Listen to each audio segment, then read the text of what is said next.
Amém, irmãos? Espero que os irmãos estejam bem, tranquilos. Vamos abrir no Salmo 114.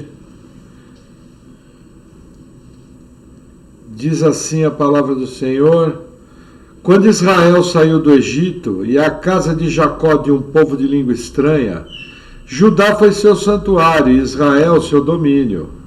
O mar viu isso e fugiu, o Jordão voltou para trás. Os montes saltaram como carneiros e os outeiros como cordeiros. Que tivesse tu, ó mar, que fugiste, e tu, ó Jordão, que voltaste para trás? Montes que saltastes como carneiros e outeiros como cordeiros?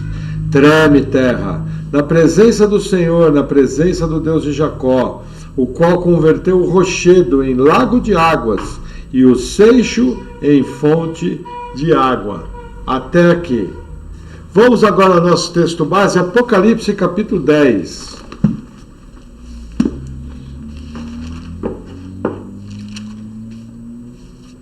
Vamos à nossa leitura bíblica. Apocalipse 10, versículo 1 diz assim: E vi outro anjo forte que descia do céu, vestido de uma nuvem, e por cima da sua cabeça estava o arco celeste. E o seu rosto era como o sol, e os seus pés como colunas de fogo. E tinha na sua mão um livrinho aberto, e pôs o seu pé direito sobre o mar, e o esquerdo sobre a terra. E clamou com grande voz, como quando ruge um leão. E quando clamou, os 7 trovões emitiram suas vozes.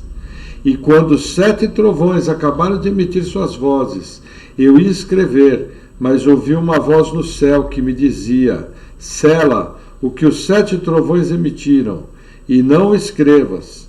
E o anjo que vi estar sobre o mar e sobre a terra levantou sua mão ao céu e jurou por aquele que vive para todo sempre, o qual criou o céu e o que nele há, e a terra e o que nela há, e o mar, o que nele há, que não haveria mais demora.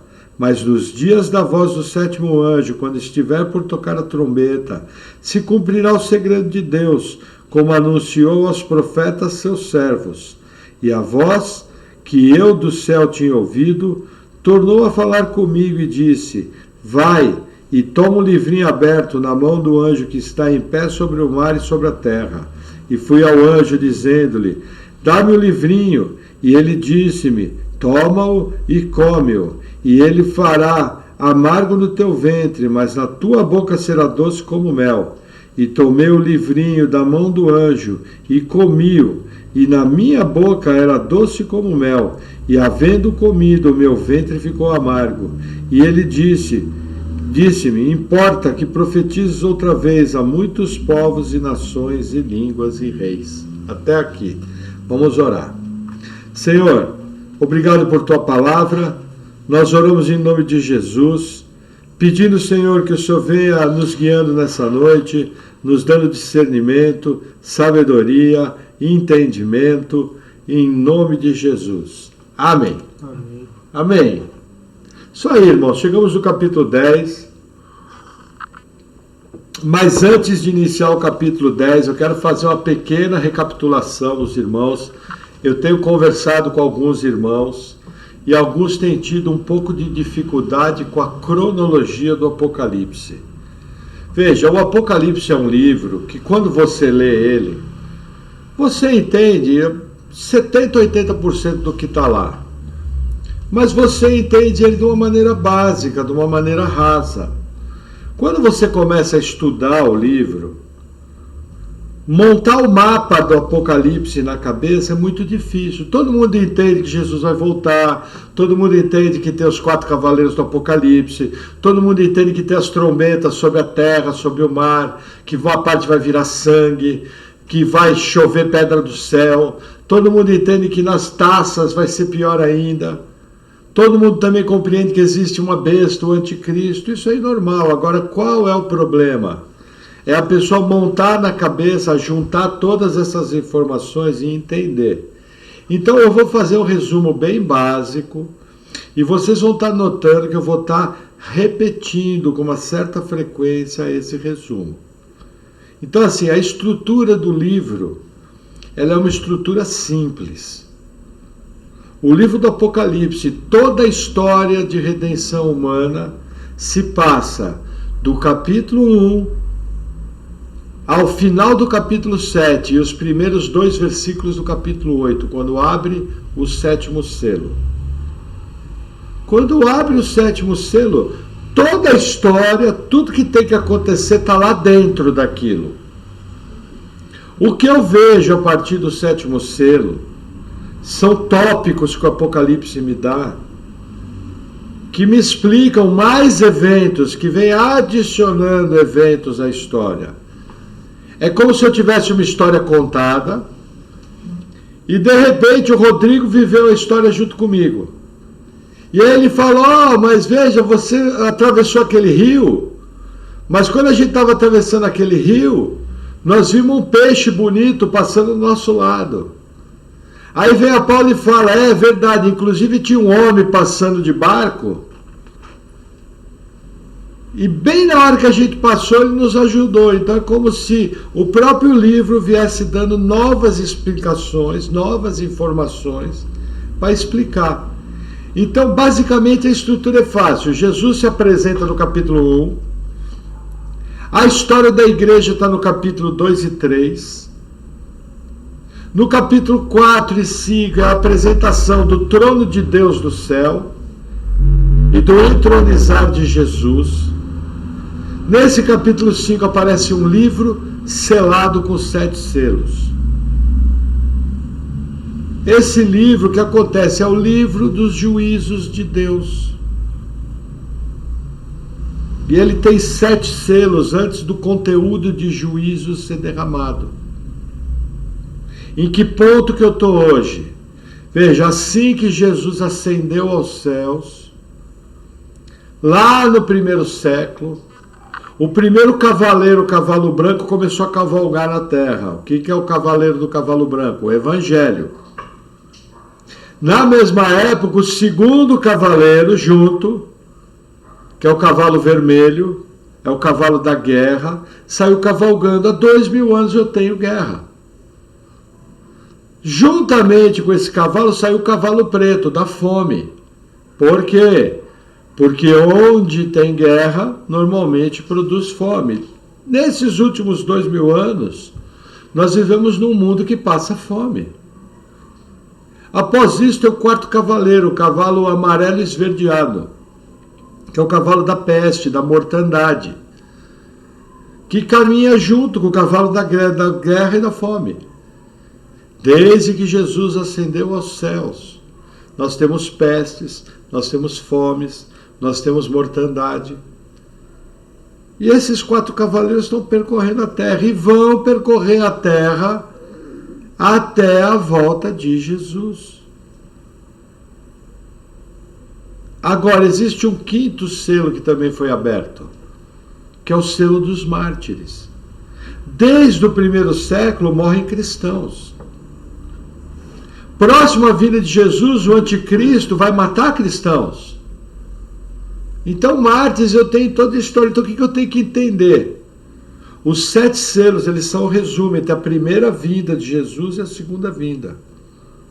Hoje, já fazem 2000 anos que 5 selos estão abertos. E não param de acontecer. Até hoje no mundo, o Evangelho está sendo pregado, existem guerras, existem fomes, existem pestes, existem mártires. O século que mais morreu mártir na história da igreja foi o século XX. E o século XXI vem atrás. A cristofobia está aumentando. Isso são palavras de Jesus. Eu ouvi falar de guerras, pestes, fomes. Esse evangelho do reino será pregado a todas as nações. Jesus falou, e vocês serão perseguidos por causa do meu nome.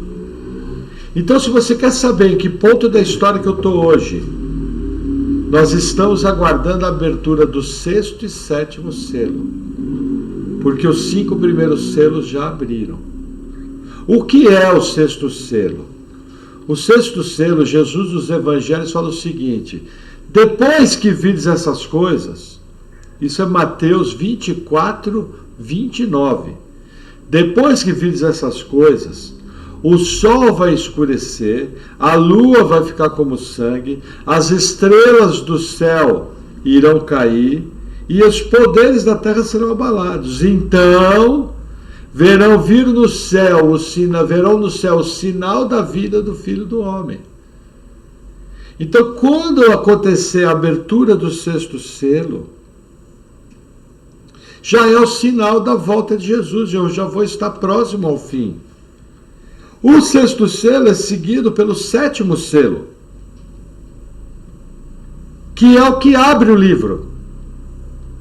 Assim que o sétimo selo é quebrado, consumou tudo. Só que não é um consumar, chegou no sétimo selo, acabou, não. O sétimo selo é como se fosse um arquivo de computador zipado. É como se fosse um grande baú que você abre.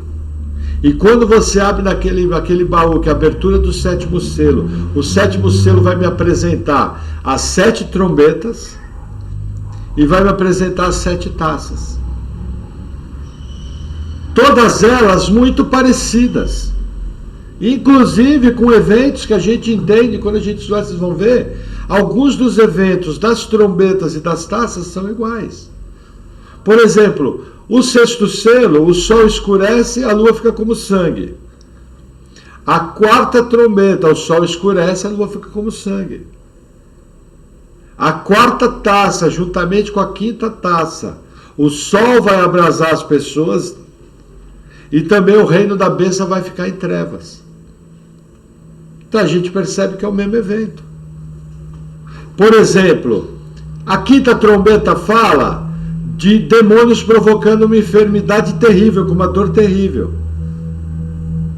A quinta taça fala, a quarta e a quinta taça fala dos homens tendo uma dor horrível por causa de uma chaga mortal. É o mesmo evento. A sexta trombeta fala de 4 anjos soltos junto ao rio Eufrates.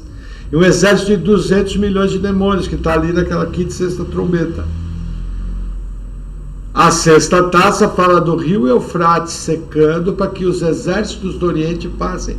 É o mesmo evento. Então, o que eu tenho que entender é o seguinte, agora eu vou voltar e falar. 5 selos, toda a história humana, os 7 selos. 5 já abriram. Eu estou aguardando o sexto e o sétimo, que bem dizer são simultâneos. Assim que abrir o sexto, abre o sétimo. Quando abrir o sétimo selo me apresenta 7 taças e 7 trombetas. A ordem é o contrário, na verdade me apresenta 7 trombetas e 7 taças. O que acontece? Na 7ª trombeta acontece o arrebatamento. E logo após isso, a ira de Deus das 7 taças, que vai moer o mundo, acontece, e depois das 7 taças vem a batalha do Armagedon, depois disso vem o milênio. Então eu tenho que entender o seguinte, quando eu ver o sol escurecer e a lua ficar como sangue, eu já estou 45 do segundo tempo, a bola pingando na área. Abre o 7º selo, o 7º selo apresenta as 7 trombetas, na 7ª trombeta a igreja é arrebatada, e já logo na sequência, muito rápido, vem as 7 taças, porque nas taças a vida na Terra vai se tornar impossível. Porque, veja que interessante, as trombetas são parciais. As trombetas são avisos de Deus. A primeira trombeta é sobre as florestas, vai queimar 1/3. A segunda trombeta é sobre o mar, vai ficar como sangue, e o comércio marítimo vai ser interrompido por causa dos navios destruídos. A terceira trombeta fala da 1/3 da água potável ficando amarga, como absinto. Da mesma maneira, ó, as taças. 100% das florestas são queimadas. 100% do mar vira sangue. E 100% da água potável vira sangue. Por isso que a gente diz que as taças têm que ser muito rápido, porque quando as taças forem derramadas, a vida na Terra vai ficar impossível. Agora, o que é importante entender, para explicar no livro, existe uma sequência. Mas ela não é uma sequência cronológica. O que muita gente, muitos estudiosos fazem? Eles acham que a história do Apocalipse vai do capítulo 4 ao capítulo 22, tudo direto. Qual é o problema dessa visão? Entre o capítulo 4 e o capítulo 22 do Apocalipse, o mundo acaba 6 vezes. Entre o capítulo 4 e o capítulo 22 do Apocalipse, Jesus volta 3 vezes. Mais o arrebatamento. Aí você fala, como isso? É simples, porque na verdade a história do livro se resume às 7 igrejas e os 7 selos. Acabou. O resto é a história continuando sendo contada e adicionando mais eventos e mostrando o que vai acontecer. Então é fácil de entender. Abriu o 7º selo, o que tem dentro do 7º selo? Primeiro, as 7 trombetas. 7ª trombeta, arrebatamento. 7ª trombeta, o conteúdo dela são 7 taças. 7ª trombeta apresenta as 7 taças. Aí é um período muito rápido. Então eu costumo brincar, não sei se meu irmão vai encaixar. Selos, aqui, voltar aqui. Um grande período de tempo entre a primeira vinda de Jesus e a segunda vinda de Jesus. Aonde que eu estou hoje na história? 5º selo foi aberto faz tempo, eu estou esperando o 6º selo. Então está aqui, 7 selos. Então é um grande período de tempo entre primeira e segunda vinda. Dentro do 7º selo é apresentado as 7 trombetas, é um período bem menor de tempo. Aqui próximo do fim. Provavelmente dentro do período que a gente chama tribulação. Só que os juízos das trombetas são parciais. E na última trombeta aqui acontece o arrebatamento. Só que não é só o arrebatamento que acontece na última trombeta. A última trombeta me apresenta 7 taças, que é um período extremamente rápido aqui embaixo. Os selos terminam com a volta de Jesus. As trombetas terminam com a volta de Jesus. As taças terminam com a volta de Jesus. Por quê? Jesus está voltando 3 vezes? Não. Embora selos, trombetas e taças tenham muitos eventos diferentes, eles têm eventos em comum. Na verdade, são 3 narrativas da mesma história. Só que uma completa a outra, e alguns eventos são iguais. Muito claro é isso, o sol. O sol escurece no 6º selo, o sol escurece na 4ª trombeta e o sol escurece na 4ª taça. É o mesmo evento. Então, se você enxergar dessa maneira simples, acho que fica mais fácil. Olha, eu estou hoje no 5º selo, a história toda é do 1º ao 7º, o 7º me apresenta as 7 trombetas, na 7ª trombeta Jesus volta e me é apresentado as 7 taças, que é muito rápido, e acaba tudo. Por isso que no final da narrativa das trombetas fala da volta de Jesus. Eu costumo brincar que quando abre o 7º selo é um enorme arquivo zipado. Sabe aquele que você zipa no computador? Que a hora que você descompacta o arquivo ele faz assim, blá, blá, blá, que nem aqueles livros de história que você abre uma página dele e sobe um castelo. Ou mais ou menos que nem aqueles brinquedos infláveis que você aperta um botão, ele vem com o compressor e de um monte de plástico acumulado sai um brinquedo. Então eu tenho que entender, só para vocês terem uma ideia, a quantidade de informação. A história acaba no 7º selo. Mas dentro do 7º selo eu tenho a história do capítulo 8 ao 22 de Apocalipse. Mais narrativas do livro de Zacarias, do livro de Daniel, do livro de Ezequiel e do livro de Isaías. E de Joel, sem contar outra coisa. É muita informação. É como se estivesse trabalhando com uma visão pequenininha aqui, mas a hora que eu abro a mala da última, meu Deus, é um mundo. Por isso que às vezes a gente tem dificuldade de errar. Mas essa cronologia não é difícil, eu tenho que lembrar. Primeiro selo ao sétimo selo, toda a história humana. Entre a primeira vinda de Jesus e a segunda vinda. 5 selos foram abertos. Vai abrir o 6º e o 7º. Aí a vaca foi para o brejo. Deus vai julgar a terra.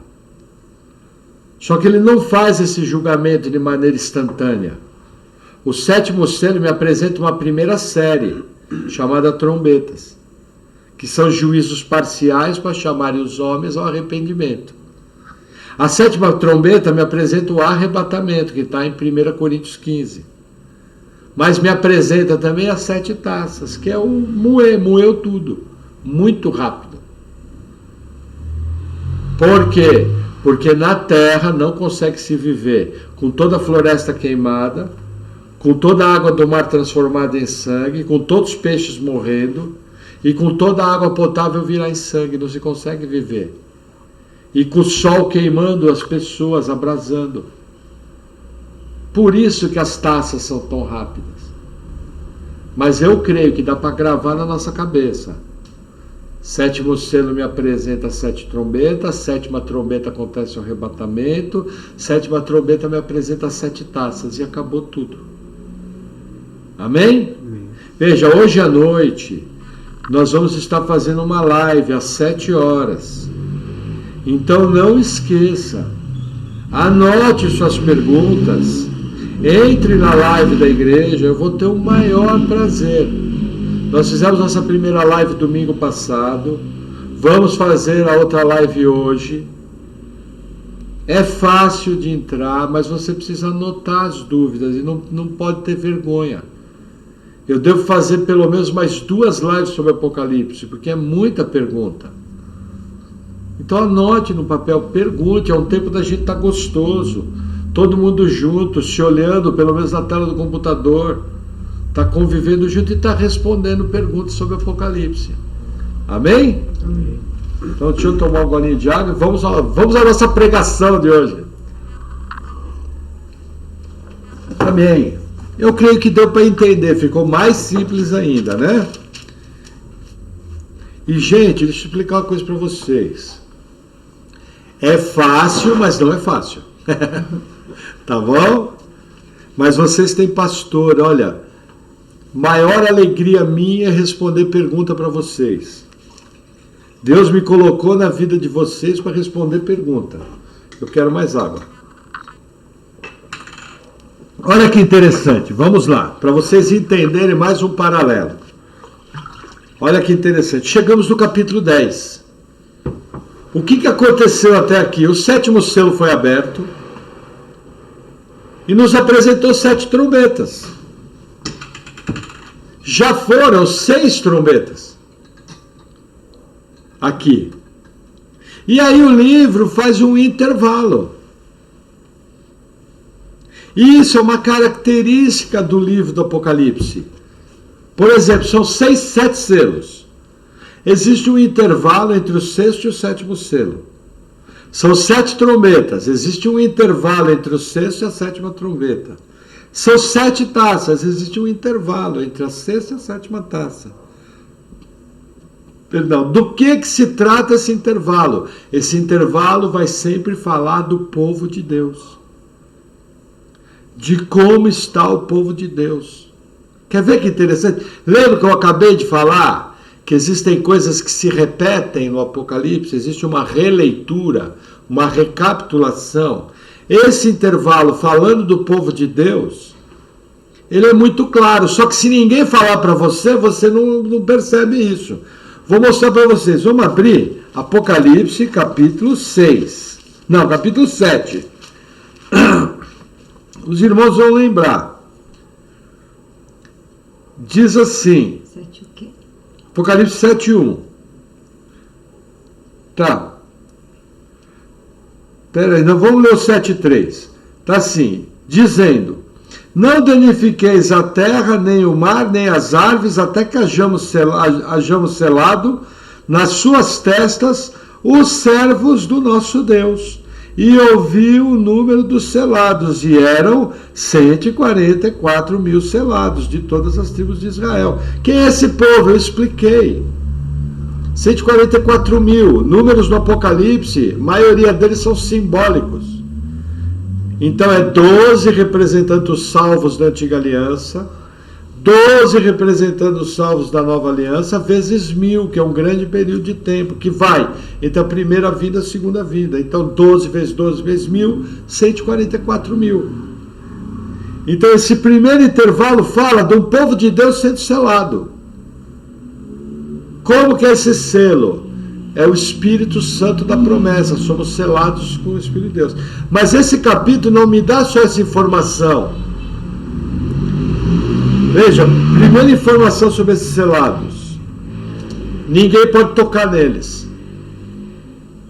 Não danifica a terra até que eles sejam selados. Segunda informação, o versículo 9 me mostra. Vamos ler.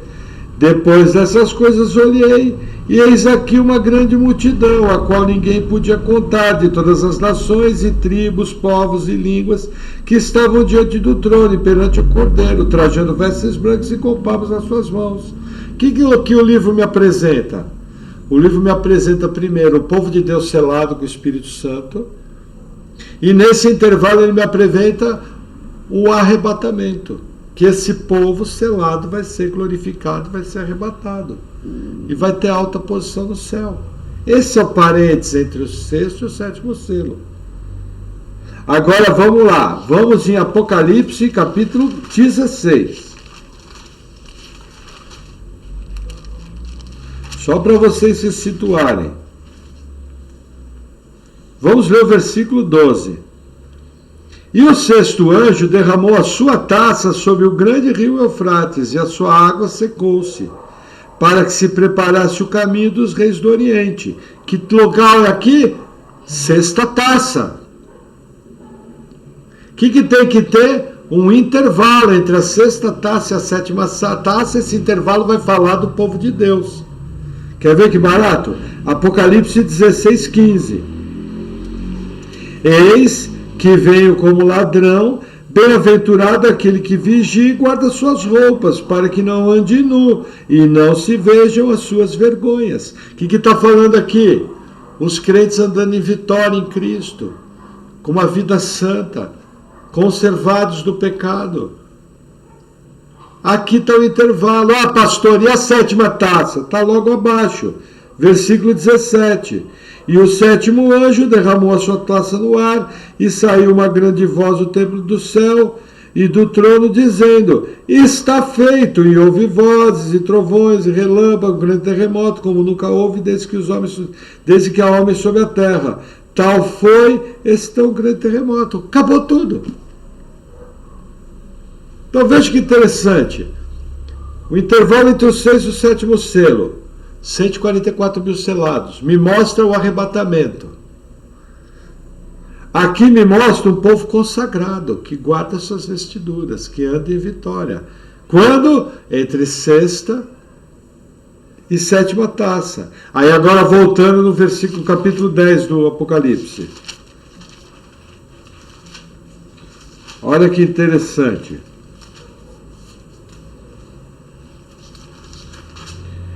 Vamos ler no capítulo 9, o versículo 13. Só a entrada dele. E tocou o sexto anjo a sua trombeta, sexta trombeta. A sétima não aparece, aí vem o capítulo 10, que nós vamos estudar agora. O capítulo 10 é o intervalo. Na minha cabeça eu ia ler o capítulo 10, versículo 1, eu ia ler assim: e tocou o sétimo anjo a sétima trombeta. Na minha cabeça não seria assim? Mas não é isso. Olha o que a narrativa me fala. Veja que interessante. E vi outro anjo forte, que descia do céu, vestido de uma nuvem, e por cima da sua cabeça estava o arco celeste. E o seu rosto era como o sol, e os seus pés como colunas de fogo. Veja que interessante, a descrição desse anjo Me lembra muito Apocalipse 1, versículo 15 e 16, a figura de Jesus. É a mesma descrição. Só que aqui eu tenho que ter cuidado, por quê? O que quer dizer anjo no Apocalipse? 99,9% anjo no Apocalipse quer dizer anjo. E nos outros 0,001% quer dizer o que? Anjo também. E por que esse anjo tem essa descrição parecida com Jesus? Esse anjo tem a descrição parecida com Jesus porque ele é um anjo recoberto de poder real. Ele é um anjo revestido de autoridade vinda diretamente do trono. Por isso que ele carrega as características, é como se fosse um mensageiro real, todo paramentado com uma série de símbolos do reino que ele representa, levando uma correspondência selada por um rei. Que naquela correspondência é a opinião daquele país. Então esse anjo aqui, ele não é Jesus. Você vai ver em algumas interpretações que esse anjo é Jesus, mas lembra, nós estamos usando uma regra hermenêutica assim. Se no livro do Apocalipse o símbolo é maçã, e maçã quer dizer maçã, todos os textos que aparecem maçã é maçã. Todos os textos que aparecem banana é banana. Todos os textos que aparecem anjo é anjo. O texto que aparece cavalo branco é Jesus e sua obra. O texto que aparece cavalo branco é Jesus e o evangelho sendo pregado. Então eu uso a mesma regra hermenêutica. Eu não altero. Porque senão aí não tem limite, a simbologia vai embora. Tudo bem que são símbolos, tudo bem que símbolos precisam ser interpretados, mas eu não posso dar o sentido que eu quiser para um símbolo. Eu só posso dar o sentido bíblico, porque lembra, a explicação do símbolo está ou no próprio parágrafo, ou no próprio capítulo, ou no livro do Apocalipse, ou em outros livros da Bíblia. Mas a explicação tem que estar lá. E eu mostrei isso para os irmãos. Lembra que nós falamos dos demônios presos em abismo na última palavra de quarta-feira? Usamos a aplicação disso, fomos para Judas e fomos para Pedro. Aonde que aquele texto descreve? O abismo. Da onde vieram os demônios? Do abismo. Agora, olha que interessante. Lembra que eu falei que os parênteses, os intervalos, é para falar do povo de Deus? Vamos continuar a leitura, vocês vão ver que legal. Versículo 2. E na sua mão tinha um livrinho aberto, e pôs o seu pé direito sobre o mar e o esquerdo sobre a terra. Veja, Apocalipse 10, 2. O que é colocar o pé direito sobre o mar e o pé esquerdo sobre a terra? Isso quer dizer o seguinte, que aquilo que vai acontecer tem um efeito mundial sobre todas as nações. Sempre que você vê aparecer essa figura, pé direito sobre o mar, pé esquerdo sobre a terra, ou vice-versa, isso está falando da extensão da aplicação daquilo. E ele tem um livrinho na mão. Nós já vamos ver que livrinho que é esse. Eu vou deixar para explicar um pouco mais à frente. Aí o que acontece? Versículo 3. E clamou com grande voz, como quando ruge um leão. E quando clamou, os 7 trovões emitiram as suas vozes. Veja, não é certeza isso, mas muitos intérpretes dizem que o rugir como um leão aponta para a autoridade de Jesus sobre o anjo. Jesus é o leão da tribo de Judá. É possível, sim, me parecem muitos elementos no texto que é isso. Eu posso ter certeza disso? Não. De repente, leão aqui está falando do mais poderoso dos animais, mas o que eu tenho que entender aqui? Veja, ele falou de uma maneira firme, de uma maneira encorpada, de uma maneira como um rugido de leão. Não é o anjinho do olhinho azul, cabelinho encaracolado, é um bonequinho de desenho animado. Só que é um anjo real, revestido de autoridade vinda do próprio Jesus, do próprio trono, com um livrinho que nada mais é que o livro da redenção da história humana. Entendeu? E quando se conclui o livro da redenção da história humana? Entre o primeiro selo e o sétimo selo. Todo livro ali é contado. Percebe? Esse é o livrinho. É a história da salvação de Deus sobre a raça humana. E aí o texto continua. Veja, os 7 trovões, o que acontece? Existe um salmo, Salmo 29, que fala da voz de Deus como trovões. Só que eu entendo, talvez em alguma Bíblia você vai ver um rodapé como esse. Você vê que nem na nossa referência aparece Salmo 29 aqui. Por quê? Porque realmente o Salmo 29 fala da voz de Deus como trovão. Mas eu não posso dizer aqui que os 7 trovões aqui, eu não posso falar 100% com certeza. Lógico, o sinal dos 7 trovões, a gente sabe que é uma obra completa de Deus. Entendeu? E foi falado algo aqui. Mas olha o que acontece, versículo 4. E quando os 7 trovões acabaram de emitir as suas vozes, eu ia escrever, mas ouvi uma voz do céu que me dizia: sela os que os 7 trovões emitiram, e não o escrevas. Veja que interessante. Aqui eu tenho um princípio bíblico, principalmente em literatura apocalíptica. Existem coisas que Deus não revelou ao homem. Aqui foi falado algo. João entendeu, mas ele foi proibido de escrever. Isso me lembra Paulo. Paulo foi arrebatado ao 3º céu.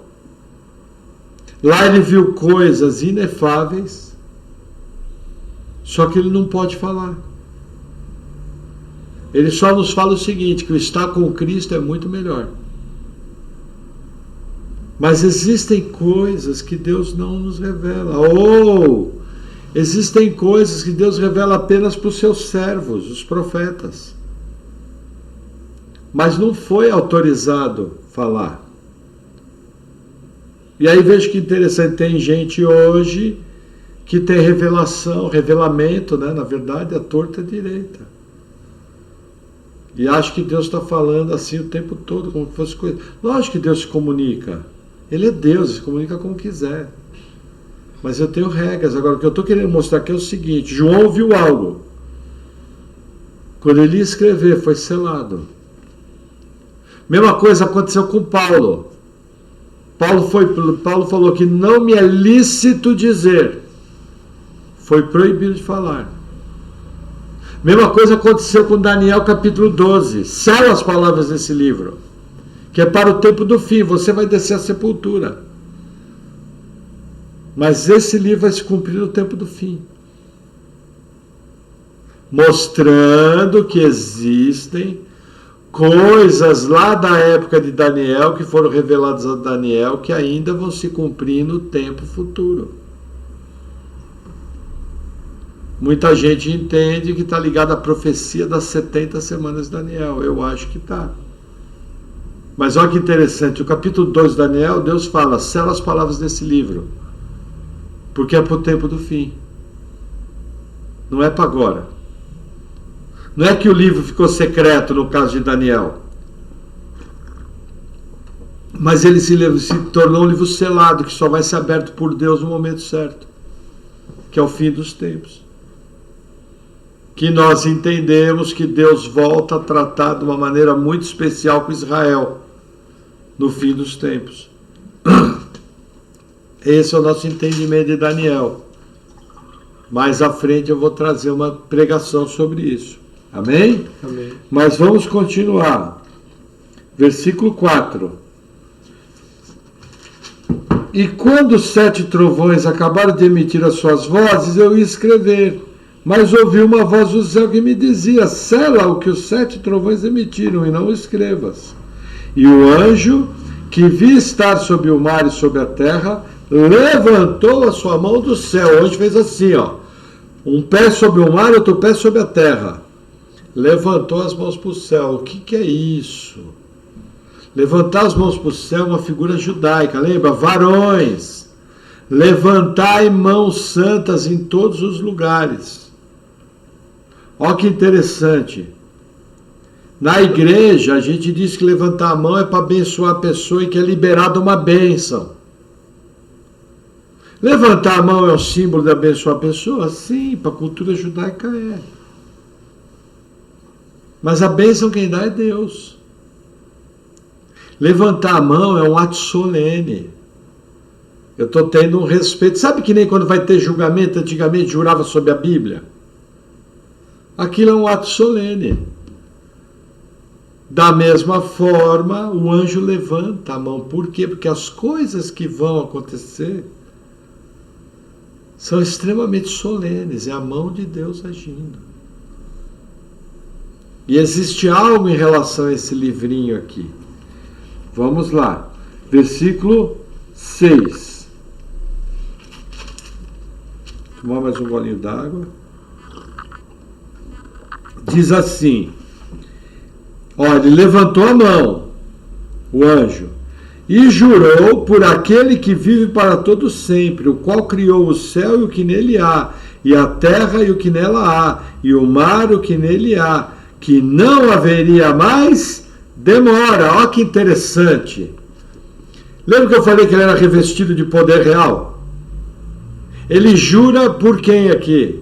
Por Jesus, pela obra de Jesus, no poder. Agora, lembra que eu falei que o sétimo selo me apresenta 7 taças, 7 trombetas, que na 7ª trombeta ela me apresenta 7 taças e acontece o arrebatamento, e que as 7 taças são muito rápidas? Olha a frase do final do versículo 6. Que não haverá mais demora. É algo urgente. As taças. Quer ver como o versículo 7 confirma isso? Mas, nos dias da voz do 7º anjo, quando estiver por tocar a trombeta, se cumprirá o segredo de Deus, como anunciou aos profetas seus servos. A palavra segredo aqui é mysterion, que vem a palavra mistério.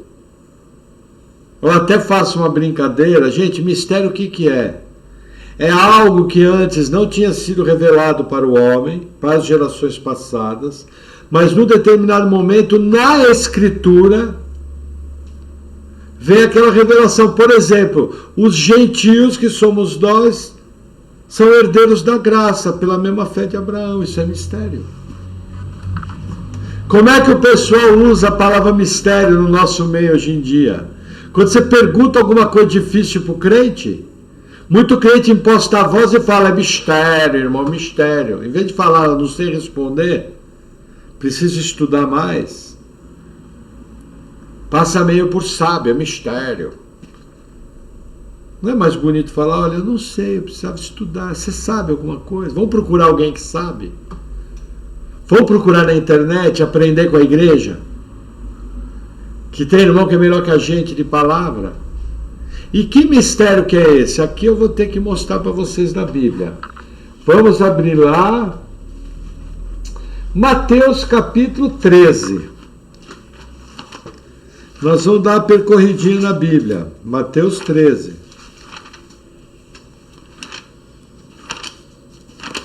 Paula está mais rápida que eu.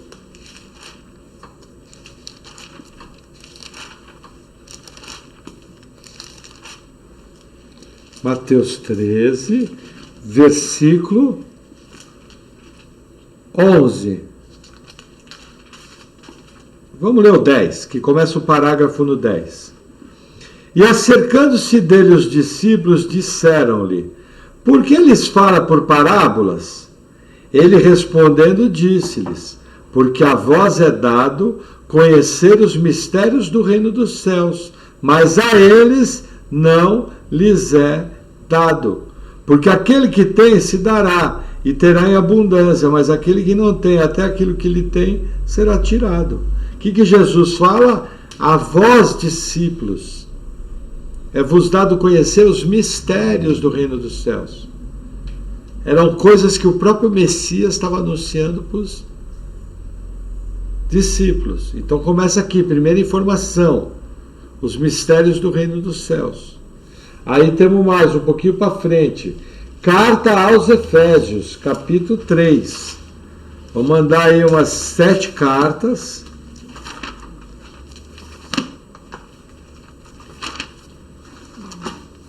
Opa, cheguei em Tiago, empolguei. Voltar um pouco. Efésios, capítulo 3, versículo 4.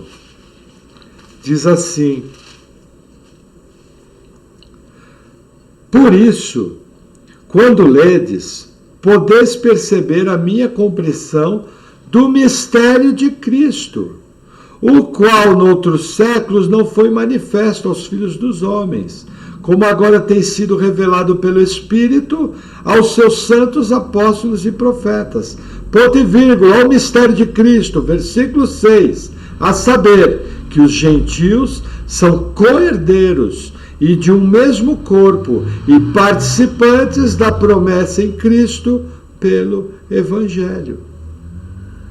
O que é o mistério? Que nós, gentios, fomos incluídos na salvação. Mas tem mais um texto em Efésios, Efésios capítulo 6, versículo 19.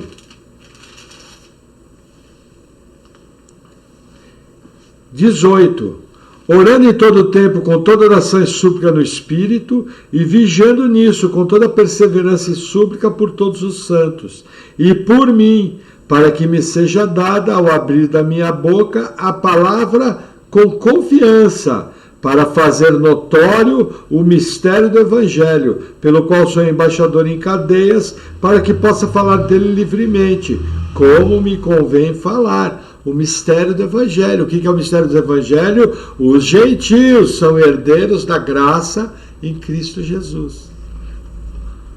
Esse é o mistério do Evangelho. Nunca foi revelado. Um judeu na antiga aliança, para entrar na graça, ele tinha que se converter ao judaísmo, tinha que se circuncidar e guardar toda a lei. Aí ele podia, era um prosélito. Amém? Amém? Vamos 2 cartas à frente, mais um texto sobre o mistério. Colossenses, capítulo 1. Vai passar por Filipenses, vai chegar logo em Colossenses. Versículo 26. Olha que legal. Muito bacana. O mistério que esteve oculto desde todos os séculos e em todas as gerações, e que agora foi manifesto aos seus santos, aos quais Deus quis fazer conhecer quais são as riquezas da glória desse mistério entre os gentios, que é Cristo em vós, esperança da glória. Olha que interessante, aqui tem mais um aspecto do mistério da salvação. Cristo é em vós. No Antigo Testamento, o Espírito Santo era temporário, só para alguns. Lembra que Jesus falava? Não retires de mim o teu Espírito. Lembra que Saul, em pecado, chegou numa roda de profetas que estavam nus profetizando? E Saul foi tomado pelo Espírito Santo e profetizou, e o próximo ato de Saul foi consultar uma feiticeira, porque o Espírito Santo era temporário. João Batista o tinha desde o ventre. Sansão tinha o Espírito Santo algumas vezes. Então, um dos aspectos do mistério de Cristo, que vai se cumprir lá na 7ª trombeta, é que Cristo habita em nós. O Espírito Santo habita no nosso espírito. Mas agora o texto mais importante, a cerejinha do bolo, sobre o mistério que vai se cumprir na 7ª trombeta. Primeira carta aos Coríntios, vamos voltar ao capítulo 15.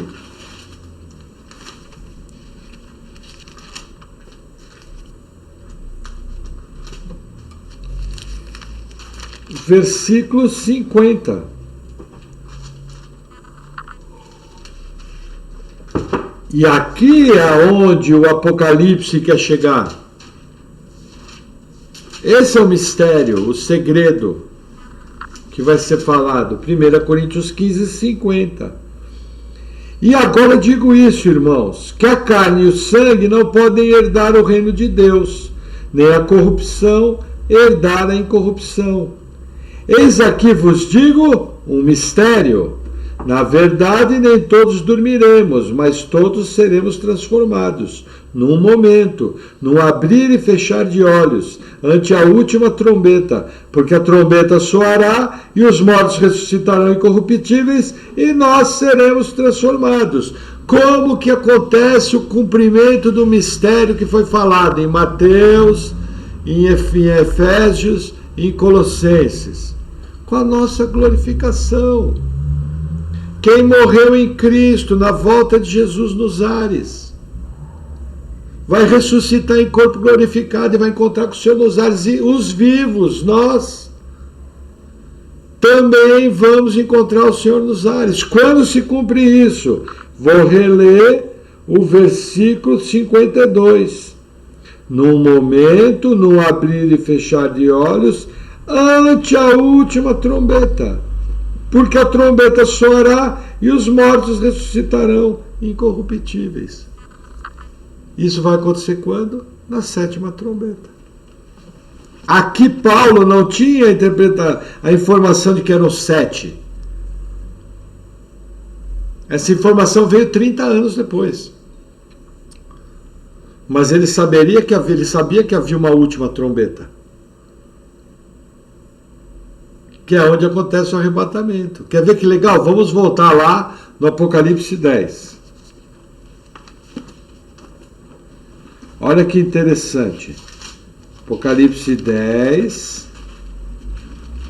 Entendeu? Vou reler o versículo 7.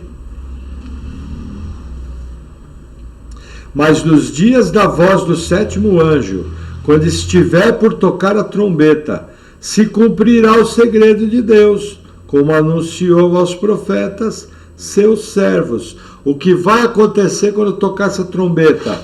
Vamos no capítulo 11, versículo 15.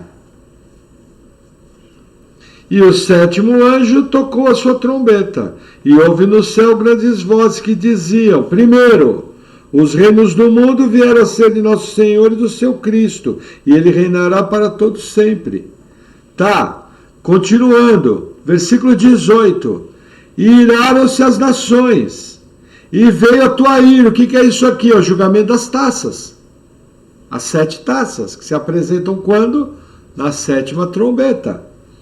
E o tempo dos mortos para que sejam julgados. O que é isso aqui? Julgamento do trono branco. No final de tudo, todo mundo vai se levantar. Ou para condenação eterna, ou para salvação eterna. E o tempo de dares o galardão aos profetas. O que é isso aqui? É o tribunal de Cristo, as bodas do Cordeiro. Teus servos e os santos, e aos que temem o teu nome, pequenos e grandes. E o tempo de destruírem os que destroem a terra. Como que Deus vai destruir os que destroem a terra? Com 7 taças. Então, relembrando, 7º selo é aberto, ele me apresenta 7 trombetas, na 7ª trombeta se cumpre o mistério de Deus, que é o arrebatamento, e na 7ª trombeta se apresenta 7 taças, que é o juízo de Deus sobre coisas muito rápidas. Moeu tudo. É muito rápido. Gente, mas quando eu falo muito rápido, é muito rápido. Entendeu? Questão de pouco tempo. Acontece. Mesmo assim, ainda vai haver igreja após o arrebatamento. Como que eu sei que ainda vai haver igreja após o arrebatamento? Lembra do intervalo que nós vimos? Entre a 6ª taça e a 7ª taça? Apocalipse 16, versículo 15. Eis que venho como um ladrão. Bem-aventurado aquele que lava suas vestiduras, aquele que se conserva santo, aquele que se conserva consagrado. Somente um crente pode lavar suas vestiduras no sangue do Cordeiro. É a prova que mesmo após o arrebatamento, porque eu tenho que entender o seguinte, a 7ª trombeta é muito ampla. Lá eu vou ter as taças sendo acentuadas, então o que era 1/3 da floresta queimando, vai queimar tudo. O que era 1/3 da água do mar virando sangue, 100% vai virar sangue. O que era 1/3 da água potável ficar amarga, 100% vai virar sangue e ficar amarga. Questão cósmica, eu já falei que é o mesmo evento, é Sol, só que aí se agrava. Que vai haver um momento em que o Sol vai abrasar os homens. E aí apresenta também ali no Rio Eufrates as grandes batalhas do Armagedon, um monte de coisa. Só que aí eu tenho queda de Babilônia, eu tenho muita coisa. A ascensão do Anticristo. Nós entendemos, tentam lembrar. Nós estudamos juntos. 2 Tessalonicenses 2. Fala que a volta de Jesus e o nosso encontro com Jesus nos ares só vai acontecer depois da manifestação do Anticristo. Na verdade, o texto não fala nos ares, o texto fala nossa reunião com ele. Essa é a palavra que usa. Então, o que acontece? Aqui o Anticristo já vai ter se manifestado. Eu vou saber que o Anticristo está lá. Isso nós vamos ver no capítulo 11. A primeira menção do Anticristo vai acontecer no capítulo 11. Por quê? Lembra, toda a história está resumida entre o primeiro selo e o 7º selo. Já abriram 5 selos, está faltando 2. Quando abrir os 2, eu tenho um monte de eventos, 7 trombetas e 7 taças. Essas 7 trombetas e 7 taças são informações adicionais. Todos os capítulos do Apocalipse, que vão do capítulo 8 ao capítulo 22, são explicações e adição de informações de coisas que vão acontecer. Já não é mais cronológico. É só explicação. Por quê? Aqui eu vou usar uma ilustração aliancista.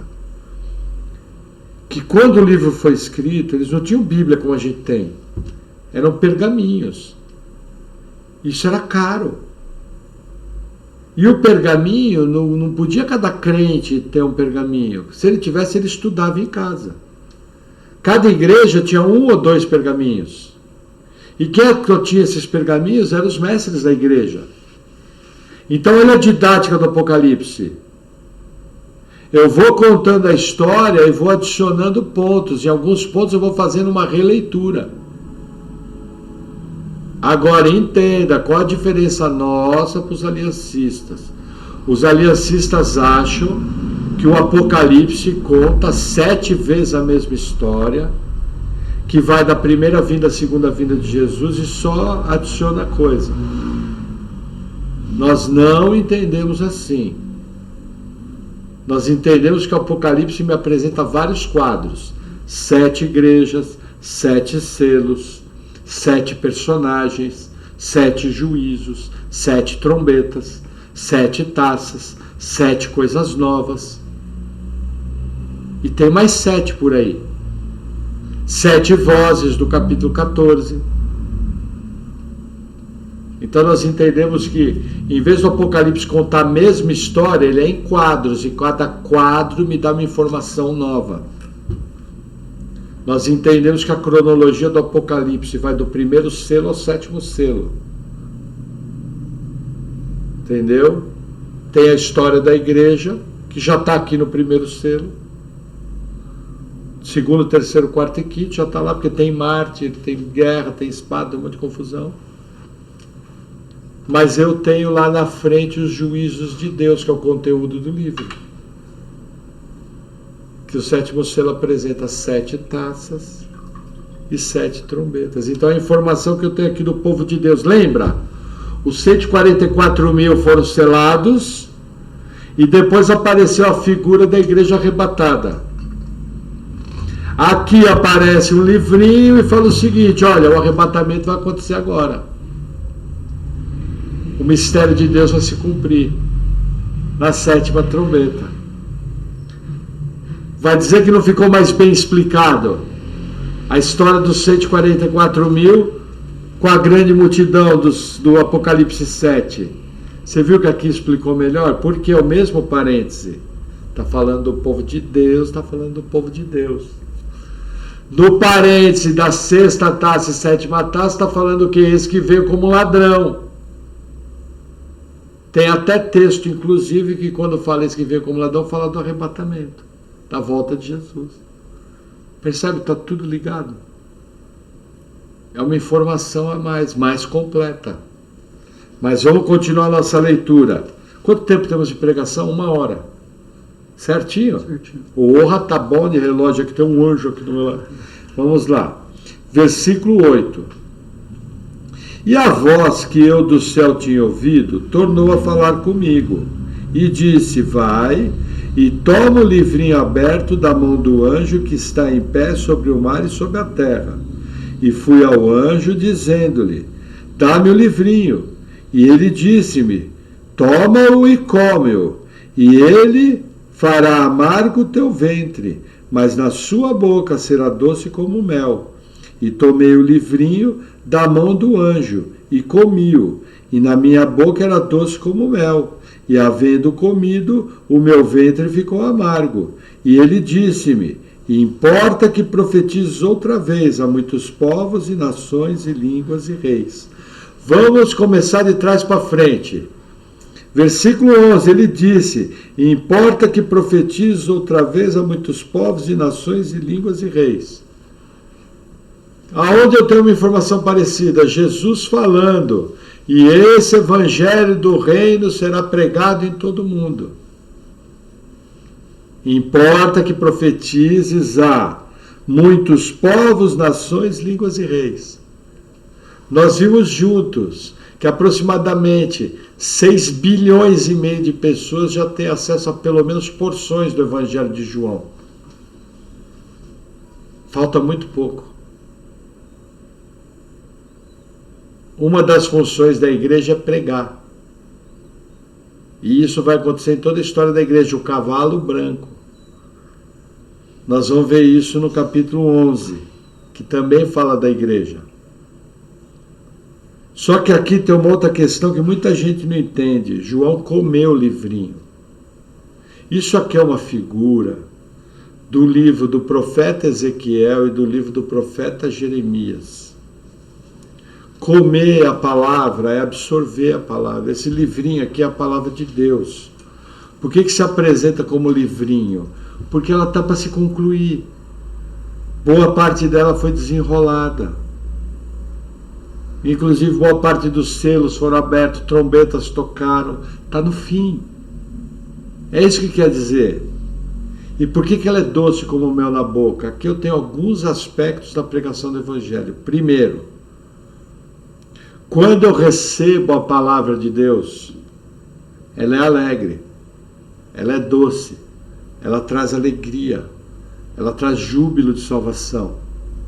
Só que junto com isso vem perseguição, vem injustiça sobre a minha vida, vem pessoas me maltratando. Veja, o mesmo evangelho que é doce e é uma alegria para você receber a salvação, vai te trazer muito problema. É que nem o pastor Rômulo fala: quando o mundo elogia uma igreja, abre o olho, tem alguma coisa errada com a igreja ou com o mundo. Porque o mundo odeia a palavra do Evangelho. A palavra do Evangelho é só para eleito, para povo de Deus. Que a palavra do Evangelho, ela causa um ódio. Por quê? Porque tem o segundo aspecto aqui que eu creio. Do livrinho ser doce como mel e depois ficar amargo. Veja, o Evangelho é o bom perfume de Cristo para aqueles que se salvam. Mas é cheiro de morte para aqueles que não creem. Quando alguém ouve o Evangelho antes não tivesse ouvido, Porque se ela rejeitar, é cheiro de morte. Se ela se manter rejeitando o Evangelho, ela vai para o inferno. É algo sério. Quando o Evangelho é pregado, existe uma proposta sincera de arrependimento e salvação. Só que o homem que não recebe a ação da graça de Deus vai ser sempre rebelde contra o Evangelho. E aí aquilo que era uma palavra doce, de vida eterna com Cristo Jesus, o bom perfume de Cristo, se transforma em cheiro de morte para aquele que não crê. E, gente, isso é uma verdade. Sempre que o Evangelho for pregado, a pessoa recebe o Evangelho com alegria. Está tudo bem. Próximo capítulo. Vai perder parente, vai perder amigo, vai ser mal compreendido, pessoas vão torcer o nariz. E se você ousar pregar o Evangelho, você vai ser perseguido pelas pessoas que você mais ama. Isso é uma marca. Só que eu tenho que lembrar o seguinte: eu sou selado pelo Espírito Santo da promessa. Ninguém toca em mim se Deus não autorizar. Tanto é que martírio é dom, que é dado por Deus. Não posso esquecer disso. Então o que eu tenho que fazer no tempo de hoje? Pregar, pregar e pregar. Se a pessoa for um eleito, vai ser salvo. Com 100% de efetividade. Bom perfume de Cristo. Se não for eleito, é cheiro de morte. Mas a pessoa não vai poder alegar: ah, Deus, eu não sabia. Deus vai falar: você sabia sim. E porque teu coração é duro, você é responsável. Porque você pecou contra a minha santidade. E esse seu pecado vai levar você para o inferno. Porque você não tem a cobertura do sangue de Jesus. Nós temos que lembrar: é Deus que dá a graça salvadora? É.